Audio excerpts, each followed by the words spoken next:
I was going to do this entire video in like an Australian accent, but I will spare you that because it's awful. My Aussie accent is an ace, mate. Let's talk about backstabs and show off some fucking killer invasions. Killer. Alright, so people feel like the backstabs and the backstab fishing, a lot of people feel like it's sort of cheap. Now, my guys, my comment crew, you guys, you guys get it. But let's do this just, for shits and giggles. What happened there? So this guy throws out an R1, throws out a second R1. The recovery time is huge because they're swinging an ultra hammer. So I'm able to grab that backstab just like that, super easy. Because the recovery time was so long, I roll. Now I roll a little bit before you typically would want to roll that attack, which puts you at a disadvantage when you're fighting against ultras and you're going for those roll backstabs, because you're rolling before you should. You're trying to end your roll is in anticipation, not in reaction of the attack. But and this is going to touch on the Dark Souls mechanics in general. It's all based on pattern recognition. So what happened there? I know that one might have looked like a little bit of bullshit to some people. Let's take a look at it. I get the backstab grab here, and the player doesn't do anything to try and get out of my hitbox. If that had been like a regular straight sword hitbox, nobody would have said anything. Hypocrisy. Alright, so real quick, in Dark Souls 2 they added in the 2-hit confirmation on backstabs. And basically, the first hit is just making sure the person's in range and that their back is to you. The second hit is making sure that the person is in range and not knife frames. In my opinion, if Dark Souls animation for backstabs was better and the netcode was better, no one would ever complain because it would just look like a nice, smooth, fluid animation. But, that's not where we're at. So what happens here? This guy, he goes for his Zestus. Instead, he ends up grabbing his anus. And so I too partake in the anus grabbing that we have going on before us. As one does. As you do. The celebratory anus grabbing. But this brings me to the point I wanted to make. And that is, regardless of whether you're playing PvE or PvP, Dark Souls combat always comes down to the same thing. The basics, baby. Timing, spacing, recognizing patterns, exploiting shit. Figuring out patterns, attacking where there's an opening in that pattern, timing, spacing, that's it. That's the whole game. Right here, same thing. This guy locks himself in an animation with me way too close to him. He locks himself in that Undead Hunter Charm animation, and he gets backstabbed for it. Now, why did he throw that Undead Hunter Charm? It's because I also threw an Undead Hunter Charm. And there's this monkey see, monkey do mentality. Sigmund Freud. Psychology 101, baby. Psychological. Slim Shady. I'm retarded. Back to what I was talking about. When you see people doing these backstabs, and when you get backstabbed, the reason you got backstabbed is because you played enough like everyone else that your opponent was able to make a read. Right there, that parry whiff that I just did, that guy did a rolling R1 followed up by a regular R1, and I went for the parry because I knew that regular R1 was going to follow. It always does. They all play the same. So if you find yourself getting parried, if you find yourself getting backstabbed, it's because you're playing like everyone else, this invader or your opponent. You're playing like everyone else has played. So if you want to not get backstabbed, if you want to not get parried, you need to do stuff different enough that you throw the person off. That setup parry right there with the medium shield. Medium shields have terrible parry frames. Terrible parry frames. And still people are like, oh, you should teach us how to parry with medium shields. It's the same button. You press the same button. The only difference is you're gonna fail more often because your parry frames are way shittier than if you were using a small parry shield or even just a small shield that can parry. But pattern recognition, that's what's getting, like that's what leads to backstabs. That's what a fisher is looking for, be they a parry fisher or a backstab fisher. That's all they want. They just want to see a pattern. And once they see the pattern, they know they can exploit the pattern. So this started off as a 4v1. It is now a 1v1. This is a very good invasion. This happened on stream. Now, of course, during the stream, I was too busy just like, oh my god, to actually commentate and tell you guys what was going on. But now that we have a chance to look at it, we can sort of talk about all the stuff that happens. Now here's another great example of that monkey see, monkey do mentality. Alright, so this guy heals up. I'm able to undo almost 600 of that Estus. Now I'm going to heal right in his face. And what does he do? Does he punish me? No. No, he doesn't. I chug right in his face. And what does he do? He chugs right in my face. They see you do something and they're like, hey, that's a good idea. I should also get more health. And I'm able to, again, do, almost 500 damage to undo the Estus. And more importantly, he's burning through his Estus, which is great, because I'm out. I have 0 Estus. So at this point, he backs up. You see right there, he switched from the Black Knight Greatsword to the Farron Greatsword. We get the parry, we get the riposte. And that parry is, that's a reaction parry. When you see that attack start up, you can just, parry that. Now here, I go for the parry on the third L1.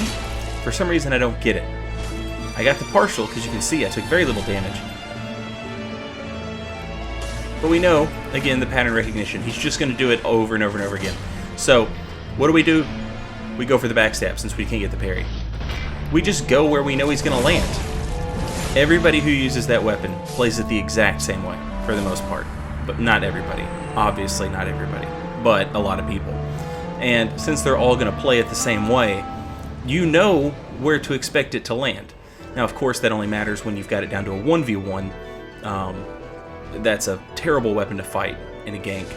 Terrible, because the hitbox on it is just never ending. But, that's not what happened there, so there we go.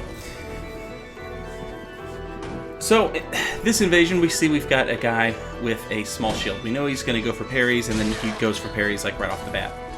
So you can see what I'm doing. Instead of throwing out the R1, R1, R2, sometimes I'm just throwing out a single R1.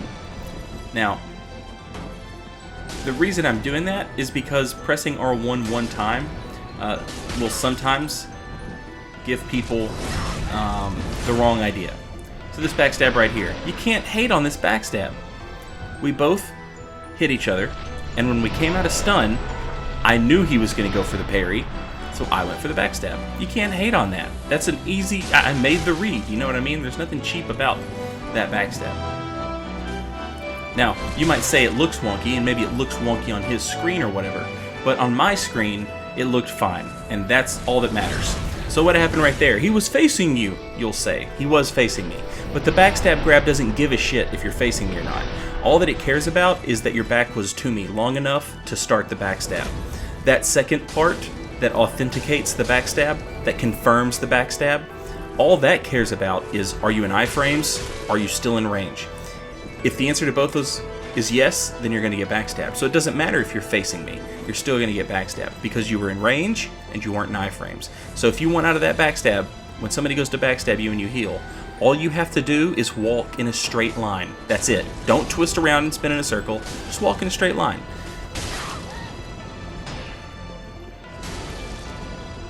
I will say this, it feels like there's actually like a sweet spot where you can still backstab people even if they're walking in a straight line.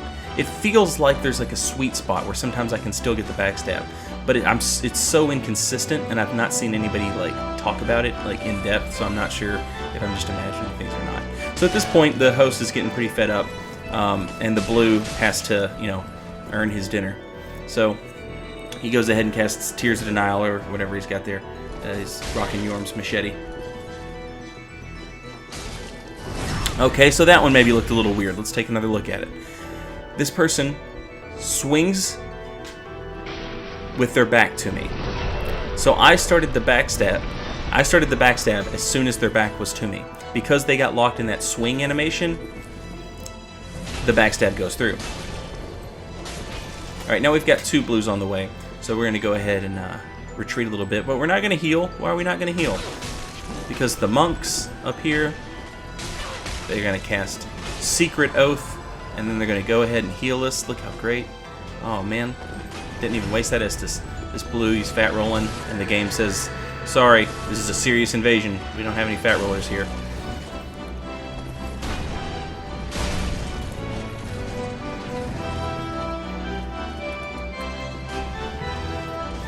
But on the topic of that last backstab, there's a little bit of latency abuse there, sure. Because that guy was locked onto me, and I knew he was locked onto me. Because most people are just going to play locked onto you, and you know, when somebody's locked onto you, you can tell their head will constantly like face you. So I knew where he was running to, and I stopped just short of where he was going. Now, right here, we get the nice chain backstab. This guy was committing a second R1. He had already pressed the button. He was already in the animation to start that second R1. This guy swings 2 R1s, and looky there, he's going for a third before that backstab gets him. So, if somebody is backstab fishing, if they're rolling your attacks and you know they're rolling them early, they're looking for those backstabs. Just don't lock yourself in position and just keep, you know what I mean? Don't keep swinging wildly, hoping that you're going to catch these guys. You might have to switch up your tactics a little bit. The offhand cestus that I use on my greatsword build, that helps a lot. Just to have like a fast weapon that you can hit people and interrupt them.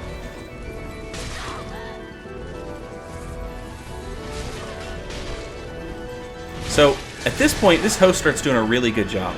This host is a really good co-opper. The blue is hurt, and I'm on him. And I can tell by the way he's acting that he's almost dead. Like, he doesn't have any Estus left. He's not coming at me. He's just running. And as you can see, he's not healed. So I'm trying to finish this blue off so I can have 4 Estus. And I know that that will be more than the host has by this point. And this is something you guys, you know, everybody hates on blue spirits or whatever, but this is something to, like, seriously, you know, consider.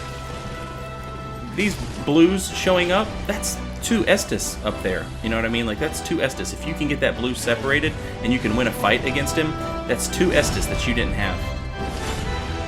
Now, same thing for me there. I get caught in a backstab because I was in my inventory. Did you see how early I rolled that attack? It was way early. This guy, he goes ahead and he commits a second R1, and he gets backstabbed for it.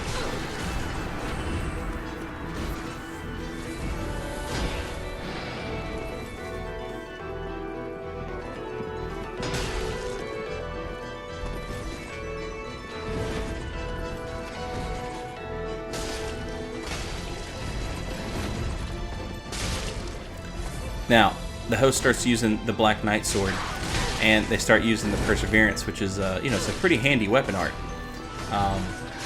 Nothing wrong with Perseverance. The problem is in how they start using it.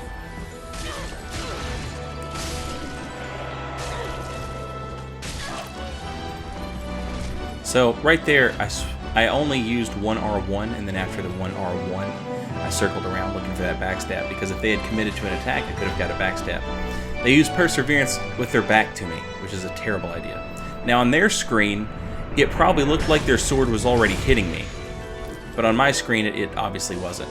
And, again, when I'm playing the game, I can't be worried about what stuff looks like on your screen. All I'm worried about is what it looks like on my screen. That's why I say you can't get mad at these backstabs, because they look legit on my screen. I'm being rewarded. The person who's backstabbing you is being rewarded for understanding how you're going to play before you do. You have these patterns that you do over and over and over again, and they work. They work in PvE, and they work against bad opponents in PvP, and the patterns become repetition. And once they become something that you don't even recognize you're doing anymore, other people are going to take advantage of them, and you're going to say, holy shit, why is this happening to me? It's a lot like Barker bomb bait. Barker bomb bait, for those of you, if anybody doesn't know, Adam Barker bomb bait is when you throw a bomb at somebody, they'll roll through the bomb, and then they'll press R1 and they'll do a rolling attack, and you parry the rolling attack. Barker bomb bait. So people fall for that, and if you're, like most of the people most of the people that watch these videos, you guys know what the hell that is. But there's a reason it works, and that's what we're talking about. It's a pattern, and the player who gets hit with the Barker bomb bait, they don't immediately say to themselves, "Oh, I see what I did there." No, they're like, "How the hell did that happen? How did that work?" Think about the first time somebody Barker bomb baited you. Now, this next one I am proud as hell of. Backstabbing R1 spam with a straight sword. Oh my god. So, I roll on the third R1 because the fourth R1 doesn't have enough hit stun to stop me from backstabbing him. So, as soon as I landed behind him, I was furiously mashing R1 to get that backstab because there's not enough hit stun on that last straight sword attack to stop me. Oh, it's beautiful. And that's it for today. Thanks for watching. Later, y'all.